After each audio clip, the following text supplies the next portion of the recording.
How do you do? Welcome to my channel. I have get a bit of a silence over the summer, but now going back to the basics with my channel and going through different digital audio workstations and specifically from a workflow point of view.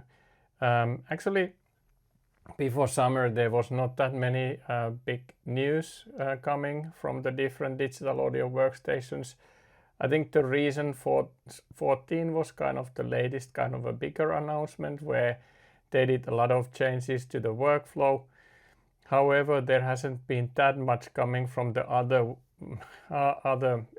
digital audio workstations like Logic or Ableton or no. Ableton launched interesting features regarding on you being able to create your own extensions, and I will cover those, but I think it's not. No, it's nice, but it's not kind of a major thing. It definitely will help with the workflow.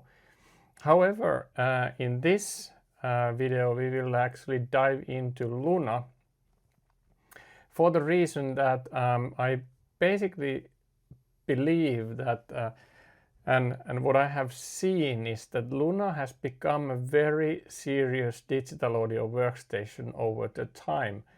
I have used it from the very beginning, and the guys are keeping adding things into it that customers and users want to have, and like the new things that came just are exactly the ones that the community has been asking for, and we will dive into those. Another good example that already came earlier was the ARA support, so that you are able to use audio random access type of plugins like Melodyne and few others in real time with Luna, and that is something that still basically, Ableton Live is missing and Logic Pro is kind of missing. You need to use Rosetta to use it, but the native support for M processors is not there yet. However, let's look into Luna and what it actually will bring into the next version, which is the major version of 3.0. So let's dive into Luna and see what's coming and what you can already test if you have signed up for using the test features. So let's get going. All right. So first of all, you need to have the latest version of Luna, which is 2.0.5 or 499, but 2.0.5. So in order to get here, please update your Luna, and then you will see interesting things. So once you actually scroll down here and you go into the preview upcoming features, this actually, when you turn it on, I have turned it already on, so I could turn it off and then I would have the standard features. But when you turn it on, you are able to actually look all the features that will be in Luna 3.0, and that's actually pretty interesting what the guys are bringing here. So first of all, stem separation, yeah, it's in many, but the speed in which Luna is catching up with the features, I would say, is pretty astonishing. Also folder tracks, that was something that was just introduced.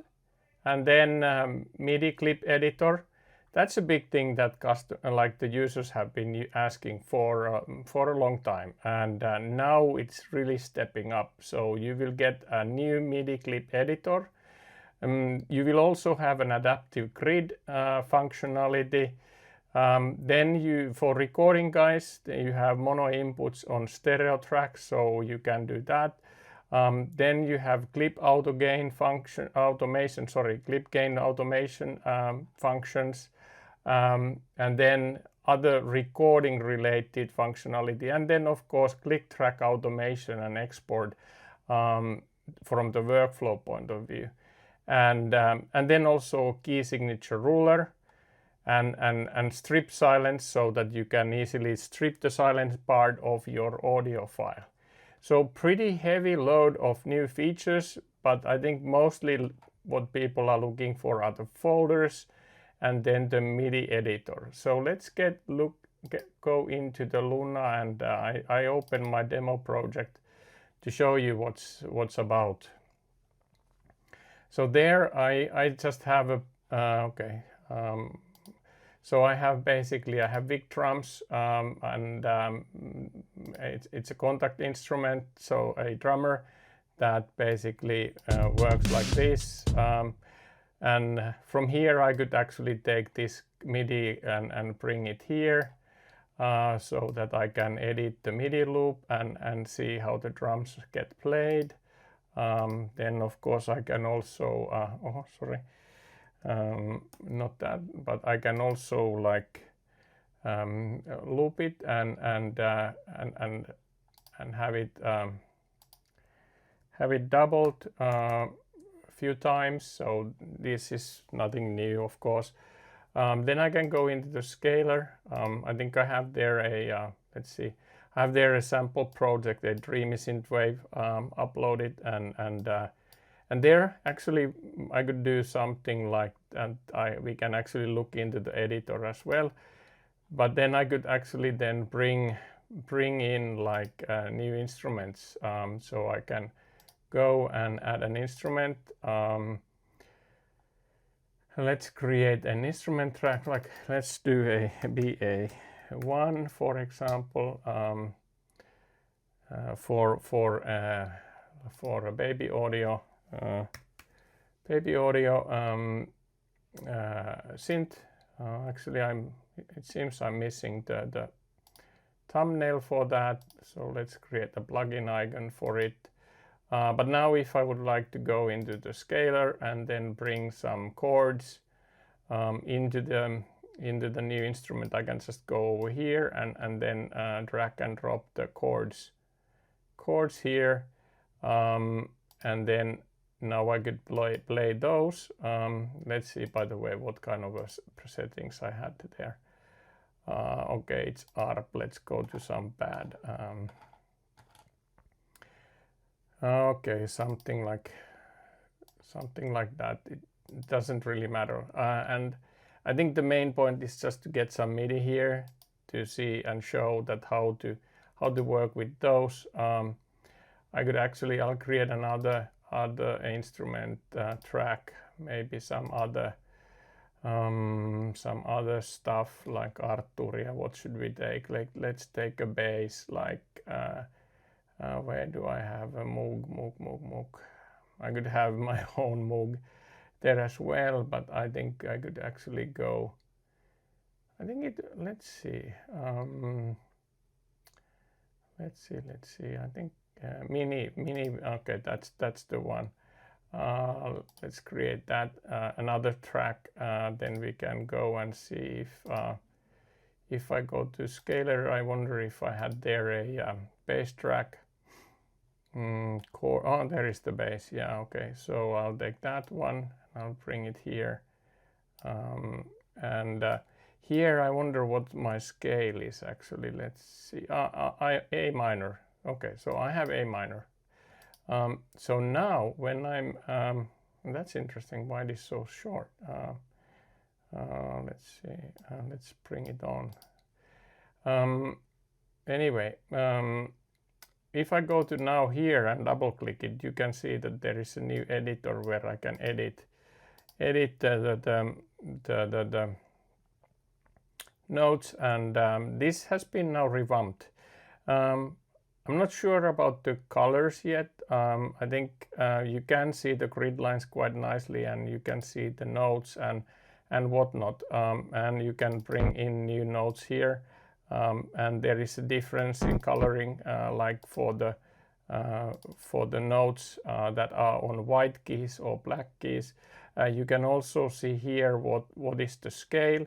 Now I have actually C major, but you can go from here and say that it's A, and then I can go A and minor, natural minor. And now I should have that scale locked in. I can also have an adaptive grid, so the grid will adapt based on that, but then I can also select from here that, you know, what type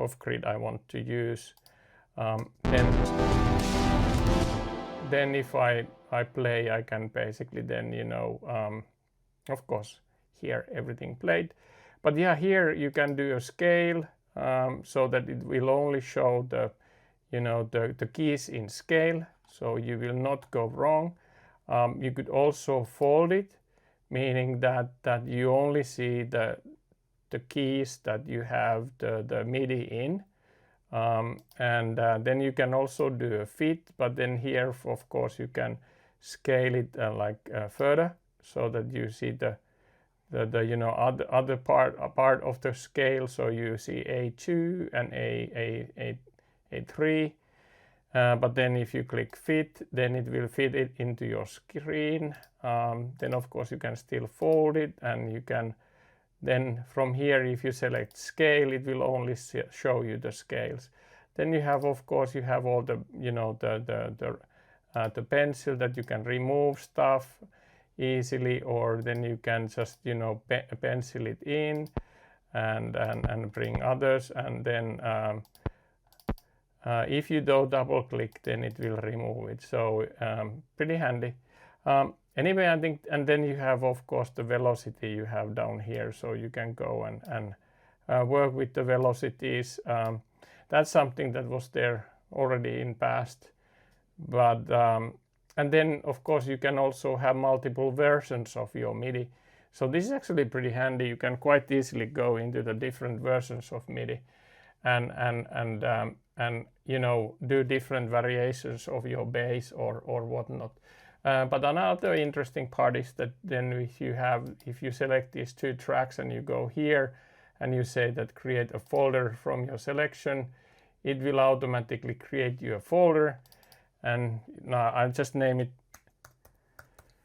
synth, and then I could even assign a preset for it. So this also works as a bus. So now if I go and change my view here, you can see that I have actually a folder track, and that folder is also a bus. So these two tracks that I took, they get automatically routed into the folder, and then let's do that like synth. Now it will basically route this in the synth, and this goes into the main.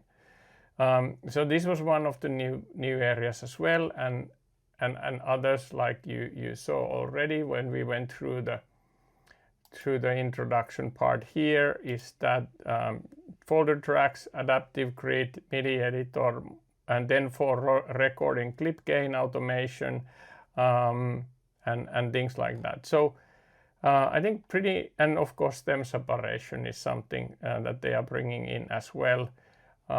Anyway, I think one interesting thing regarding on Luna is that the level of or the speed on which they are bringing in these features is pretty amazing, I have to say. And compared to the, you know, other digital audio workstations, I think people been asking from Ableton Live quite long that, you know, bring in ARA, but nothing happens. So here you have a DAW that has ARA. People asked that bringing better MIDI editor. Now it is coming.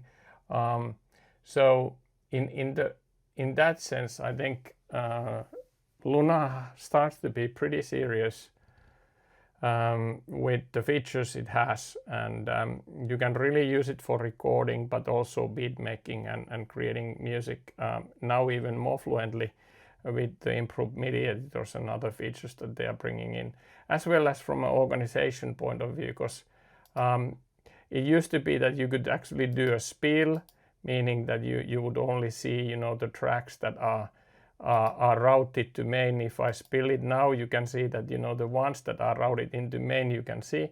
So you were able to clean your mixer, but now it's even more easier because you can just also do it like this.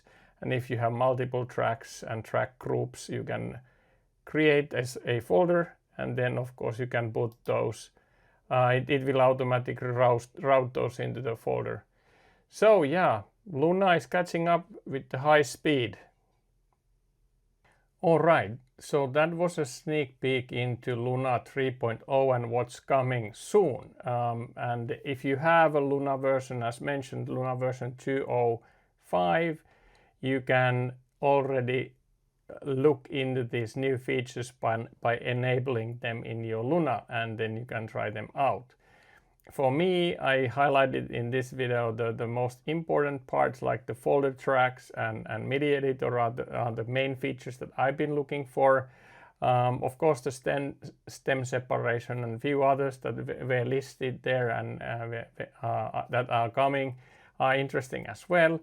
So I'm really looking forward to get this into your workflow as well. And as said, Luna is really catching up, so you should definitely take a look what the guys are doing with the Digital Audio Workstation from Universal Audio, and what Luna is bringing, because it has a lot of features that actually some of the major Digital Audio Workstations are still lacking. So I wonder what the guys will do and how they will respond, like Ableton Live with ARA support or Logic Pro with ARA support and few others. Of course, there are features in Luna that are missing, things that you have in Ableton Live, but anything, if you consider of creating music, recording, editing MIDI and those ARA functions and whatnot, those key functionalities are in place. And the speed in which I think Universal Audio has brought them in is pretty amazing, compared to the others that have been there like several years and they still are lacking certain features that are already in Luna. So hey, hopefully you liked the video. Thanks for watching. Remember to subscribe for my channel. Bye now, till next time.